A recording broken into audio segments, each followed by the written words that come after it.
Hi, welcome to our third portion of our video editing sequence here. Video editing part 3. We've already learned the basics of editing audio and video. You've put the interview piece together, you've put in your B-roll. Now what we're going to do is finalize our video project by adding some title slides, a lower third slides, also some transitions, normalizing audio, and rendering your video project. I want to show you your Canvas course page here. Video editing part 3. These are the things we're doing today. I have a handout that I prepared for you that you're welcome to print out that goes step by step what we'll be doing today, as well as some external helpful video links and project files that you'll need for today. It's just one file downloaded as a zip as usual. And then of course the assignment submission page. We're going to start with opening up Premiere Pro as usual. We'll have to create a new project. I'll call my project Video Project 3. Again, make sure the save location is where you want it to be. You can always set that on your computer. We'll hit create. And this week is a little simpler than last week because we only have one video file to input. It's called Video 3. I'll just go ahead and drag it here, import media to start. Just drop and drag it. And I'm going to double click on it so it could fill my frame. And I'm going to drag the entire video to my timeline.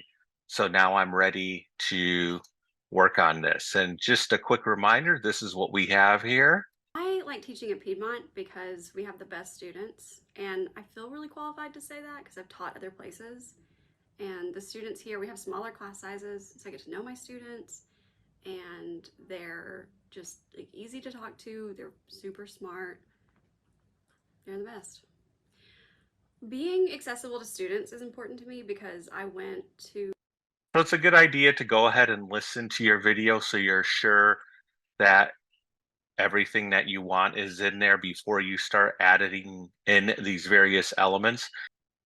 The first thing we want to do is add a title slide in front of this video. And again, there's a million different ways to do this. I'm going to show you one way and you can move on from there. What I like to do is go under Window, Workspaces, and open up my graphics workspace. And what that will do is it will open up another menu next to your program and timeline. And it will give you a bunch of different options for different titles. Yours might look a little different than mine, but I'm going to use just a classic title. And what I'm going to do is click on this and just drag it over on top of my V1 track to create a second video track. And you can see here the words your title here, episode name pop up. Now, obviously, I don't want this to pop up over Professor Hudgens. I want this to be an intro slide with nothing underneath it. So I'm going to go ahead and click on my video track and my audio track, which are connected, and just drag it to the right of my title slide here. So this way I have my title playing for, see, about 5 seconds. See, 448, that's about right. And what I'm going to do is I'm going to go ahead and just click in my program window, and I'm going to put my title here. So I might call this Teaching at Piedmont University. Okay. And maybe I don't really want to have an episode name. Maybe this is just what I like as the title. So I'm going to take my selection tool and I'm going to highlight that and just hit delete. Okay. Now, I'm going to select my type tool again, select on this, and I want to show you some options here. It is like Word and Google Docs in a way because you can adjust the font, you can change certain things about this, but it's unlike it because it's a little wonky because ultimately this isn't a word editing program. but I'm going to make this a little bigger here. Um, you could also do things like change the color on it, put a different mask on it, but we're just going to keep it simple. I'll just keep it teaching at Piedmont University. It goes for about 5 seconds, okay, which is good. And let's just play this and see how this looks. I like teaching at Piedmont Okay. because we have I'm happy with how my title slide works. Now what I want to do is add a lower third slide. And what that would be is basically where I would put Professor Hudgens' name here, like you see on newscast, like you saw at the beginning of my video. So I'm going to go ahead and use this classic lower thirds image here. And if you're not seeing this window here in Essential Graphics, go ahead and click on your timeline and make sure you're set to browse, and then your options should pop up. Again, you don't have to use this one. I'm just using this for the sake of my project, and I'm going to put that not right next to my title slide. So I don't want to have one graphic popping into another graphic. I want to put it a little further in the video. So let's see how this will look. I like teaching at Piedmont because we have the best students, and I feel really qualified to say that because I've taught other places. And the students here, we have smaller class sizes, so I get to know my students. Okay, I kind of like how that looks, but maybe I want to expand this because I know I'm going to have some B-roll coming up here. So I might want to expand my lower thirds a little further so it fades out into the B-roll. And There we go. There's the B-roll. So I'm just dragging it right to the beginning of that. And I'm going to now drag it. It should snap to my playback here. sizes, so I get to know my students and their Okay, I kind of like that, maybe even a little bit more. And again, I can, as I told you, I can use this scrubber to make my video screen zoom in on it basically. See how this looks. my students and Man, I really don't like that ending that abruptly. I kind of want it to go maybe right here should be perfect. know my students and their Okay, we'll try that. So now, I just like I did at the beginning here, I'm going to go ahead and go right into my program screen, and I'm going to type here Professor, or we'll say Dr. Laura Hudgens, and then we'll say here Assistant Professor of Mass Communications. And we're going to see a problem here because I don't want my text to go off of this little graphic, this little purple line here. So I'm going to go ahead and move this in a little more, again, just by selecting my um, arrow tool. And I'm also going to take Dr. Laura Hudgens and move that there to the left just a little bit. And I think the font is fine. So what I'm going to do now is see how this looks. I like teaching at Piedmont because we have the best students, and I feel really qualified to say that because I've taught other places.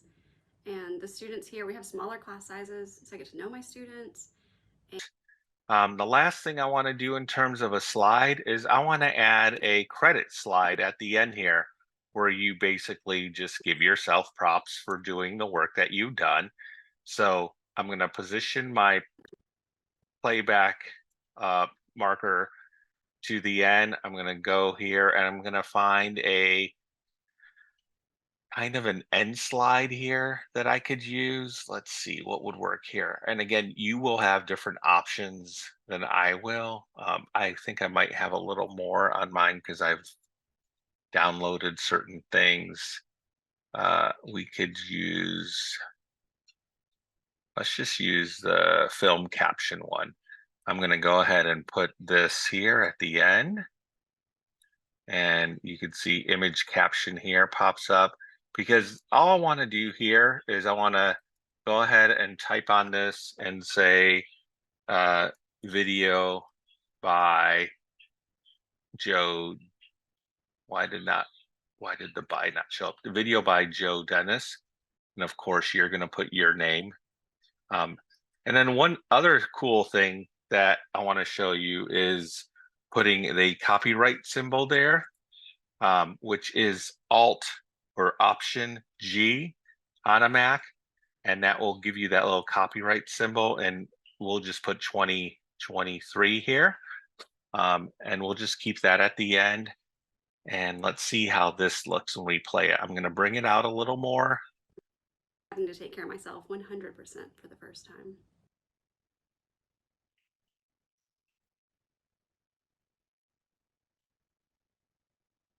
Cool. Next thing I want to do is show you how to put in certain effects. Okay. So for example, when we play our video here, teaching at Piedmont University pops up, I and like then teaching. it just kind of goes bam right into the video. So I want to put a little crossfade there. So it crossfades into our video project. I'm going to go down here into my media browser and I'm going to click effects. Okay. And what I'm looking at is a video transition and a dissolve. Okay. And I'm going to put in a cross dissolve here and you'll kind of see what that does. So I'm going to hold on to that, drag it over so it lands on top of my title slide. And I'm going to zoom in here so you can see what that looks like. So this is my cross dissolve. And let's see how that impacts this. I like teaching at Piedmont. You see how it's just a little more subtle fade. Wonder what it would look like if I put a cross dissolve on her too. I like teaching at Piedmont because So I like that. So basically she fades in instead of just kind of boom hitting the screen. So that looks well. we have the best students For the and lower third slide, there's a automatic effect on it, how it kind of comes in. I like we have the that. best students. And I feel really qualified to say that because I've taught other places.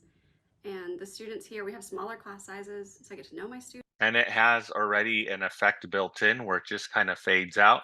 But if I wanted to change that, I would just put this dip to black, which is like a fade to black. I would put that on there. But you can see it's already kind of built into that effect. And now when I go to the end of my video, how does Having to take this? care of myself 100% for the first time. So again, we just kind of abruptly hit this end slide. So I'm going to go ahead and put a dip to black at the end. So I'm going to click on it and drag it over. And again, I'll make this zoom in so you can see. So there's my dip to black. I also want to connect this a little closer. We'll see how this looks. For the first time. So she kind of fades out. We get this, and again, there's an automatic dip to black effect here at the end. So I'm happy with that. I've added my titles to my video project. I've also added just a handful of video transitions. The next thing we want to do is we want to work with our audio. Now, when I recorded Professor Hudgens for this interview, I just used my iPhone.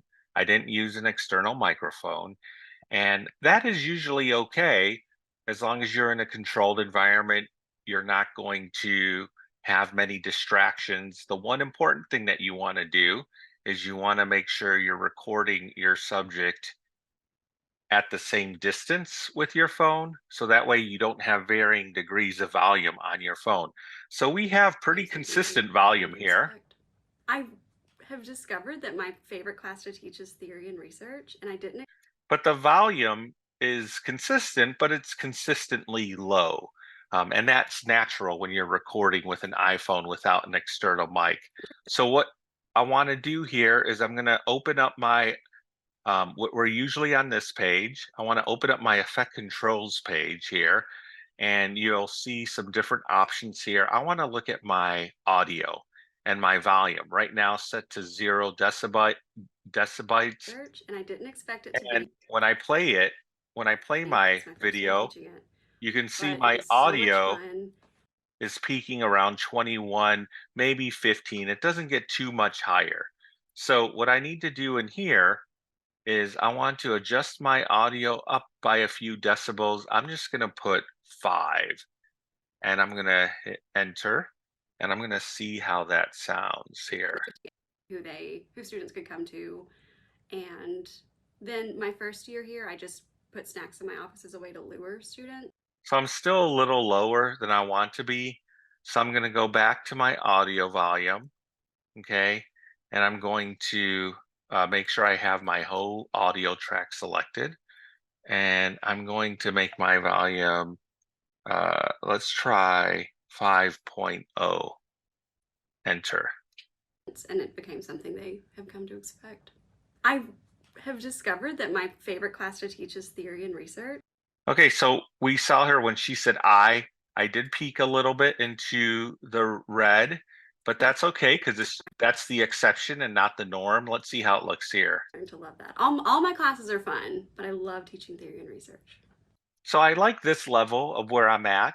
Now, as I've increased the volume, one thing you'll notice is you could hear a little bit of the hiss in the background. Yeah, I think it's the air conditioning unit. I learned to love that. All my classes are fun, but I love teaching theory and research. I think So it's just kind of a consistent buzz in the background. And that's something that we can take care of as well in Adobe Premiere Pro. When we talked about Audition several weeks ago, we talked about using the noise reduction. You can do that directly in Adobe Premiere Pro as well. It's this denoise option. And all you're going to do is just click on this denoise and it's under audio effects. I'm going to go to denoise. I'm going to take this and I'm just going to drag it onto my audio and let's see how this sounds. Piedmont students take their education more seriously because they're here to learn. So you can definitely see the difference. You don't hear that background noise. She sounds a little more clear. You do want to be careful sometimes because sometimes it could sound a little tinny, and that's where you go again in this effect controls menu, and you'll see here the denoise, and you could kind of adjust the parameters of your denoise and how much you want to denoise it by moving this up or down. So right now it's set at 40%. I'll move it down just a little bit to 30%, around there, and Versus students I've had. I'm just going to be happy with that. But that's what you can do in Adobe Premiere Pro when we're talking about audio. You can also edit your audio in Audition automatically through Adobe Premiere Pro if you're going to that level. And how you do that is you would just basically control click on your audio file and it would say edit clip in Adobe Audition. And what that will do is it will open up Adobe Audition, which you know has a lot more precise audio editing controls, and you can edit it there. The last thing I want to do with my project is I want to render my video. Now, this is part of Adobe Premiere that a lot of people don't take the time to do, and it's such a simple step. What is rendering? Rendering is taking all the little elements of my file and essentially compressing it so it can play back on your computer. And you can see here, I have green, yellow, red. We're familiar with the green, yellow, red for go, use caution, and stop, right? It's kind of the same principle in Adobe Premiere. This is telling me that my computer can easily play this file. Yellow means my computer might struggle with this, and red means, okay, this has so many elements that my computer may not be fast enough to play it. I want it all to be green. And to do that, we need to render our project. So I'm going to take my playback to the very beginning, and I'm going to go up into my options here to sequence, and I'm going to go render in to out because that just means it will render everything. And you'll see a little option will pop up here, and it's going to take about a minute and a half for my file to render. So my file is just about done rendering now. And now you can see it's all green. It's starting to play back I like teaching at automatically, Piedmont because we have the best students, and I feel really qualified to say that. and it's not going to lag anymore, which is the purpose of rendering. So it's an extra step that is highly beneficial that you should definitely take. I'm done. The last thing I'm going to do is I want to export my video file. And just as a reminder, you go under File, Export Media. We want to make sure when our window pops up here that you have entire source selected. Sometimes, depending who worked on your project before you, on your computer before you, it might be source in out. You want to make sure it's entire source.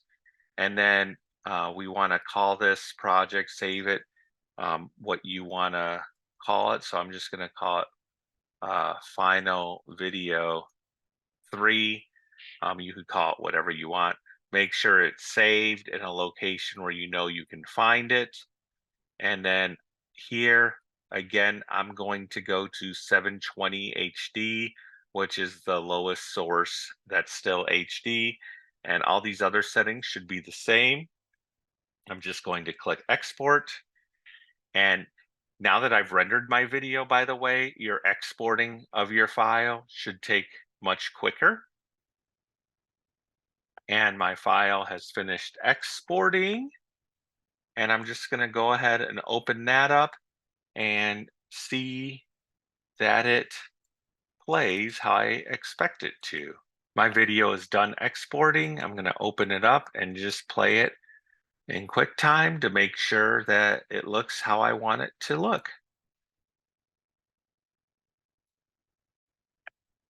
I like teaching at Piedmont because we have the best students, and I feel really qualified to say that because I've taught other places.